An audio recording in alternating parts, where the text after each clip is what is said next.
খবরদার কেউ ভিডিওটি উপরে ধাক্কা দিবেন না, দেখবেন আপনার কপাল খুলে যাবে। আজকে পড়া লাগবে না, শুধু আপনি শুনবেন, কারণ আমি সই শুদ্ধ করে সূরা ইখলাস 3 বার পাঠ করব, আর আপনি শুনলেই আপনার আমলনামায় 1 খতম কোরআনের সওয়াব উঠে যাবে। তো চলুন শুরু করা যাক। তো শুরু করার আগে যদি ভিডিওটি ভালো লাগে অবশ্যই চ্যানেলটি সাবস্ক্রাইব, ভিডিওটি লাইক এবং ভিডিওটি শেয়ার করার অনুরোধ করছি।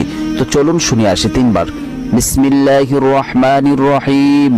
قل هو الله أحد الله الصمد لم يلد ولم يولد ولم يكن له كفوا أحد بسم الله الرحمن الرحيم قل هو الله أحد الله الصمد لم يلد ولم يولد ولم يكن له كفوا أحد بسم الله الرحمن الرحيم قل هو الله أحد الله الصمد لم يلد ولم يولد ولم يكن له কুফুয়ান আহাদ।